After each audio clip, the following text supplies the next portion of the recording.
नमस्कार दोस्तों, मेरी अनमोल कहानियों में आपका एक बार फिर से बहुत बहुत स्वागत है। दोस्तों, आज मैं आपके सामने एक बहुत ही छोटी सी कहानी लेके आई हूँ। तो आपसे ये विनम्र निवेदन है कि आप इसे पूरा जरूर सुनिएगा। तो चलिए सुनते हैं। सुंदरलाल एक धनी व्यापारी था। उसमें बस एक कमी थी कि वह बहुत कामचोर और आलसी था। सुबह देर तक सोना उसे बहुत पसंद था। अपने आलसी स्वभाव के कारण धीरे धीरे सुंदरलाल की सेहत बिगड़ने लगी और वह पलंग पर पड़ा पड़ा मोटा हो गया। उससे अब ज़्यादा चला फिरा नहीं जाता था। उसने अब अपने सारे काम नौकरों पर छोड़ रखे थे। नौकर अपने मालिक के आलसी स्वभाव से परिचित थे और उन्होंने भी धीरे धीरे बेईमानी करना शुरू कर दिया और उससे सुंदरलाल को व्यापार में नुकसान होने लगा। एक दिन सुंदरलाल का मित्र उससे मिलने आया। सुंदरलाल ने अपने मित्र से अपनी बीमारी के बारे में बताया। मित्र होशियार था। वह तुरंत समझ गया कि सुंदरलाल का आलसीपन ही सारी बीमारी का जड़ है।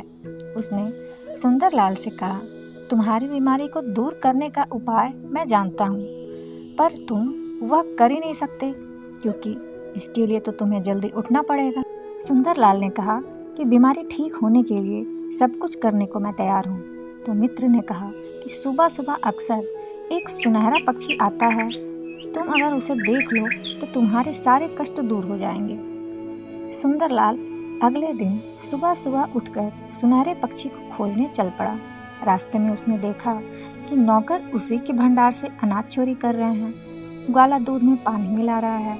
सुंदरलाल ने अपने सभी नौकरों को खूब डांटा। अगले दिन फिर सुंदरलाल सुनहरे पक्षी की खोज में निकला। सुनहरा पक्षी तो मिलना नहीं था, पर अपने मालिक को रोज आते देख भंडार से चोरी होनी बंद हो गई। सभी नौकर अपना काम ठीक से करने लगे। चलने फिरने से सुंदरलाल का स्वास्थ्य भी ठीक रहने लगा। कुछ समय बाद सुंदरलाल का मित्र वापस सुंदरलाल के पास आया।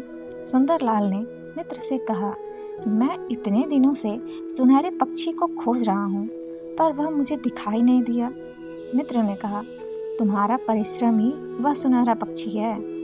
तुमने जब से खेतों में जाना शुरू किया है, तुम्हारे यहाँ चोरी बंद हो गई और तुम्हारा स्वास्थ्य भी ठीक हो गया है। मित्र की बात अब सुंदरलाल की समझ में आ गई। उसने उसी दिन के बाद से आलस करना छोड़ दिया। तो दोस्तों, यह कहानी हमें ये बताती है कि सबको अपने काम स्वयं करने चाहिए। परिश्रम और मेहनत से ही हम सफल हो सकते हैं। तो दोस्तों, ये छोटी सी कहानी आपको कैसी लगी, कमेंट में मुझे ज़रूर बताइएगा और मेरे चैनल को लाइक, कमेंट, शेयर और सब्सक्राइब करना बिल्कुल मत भूलिएगा।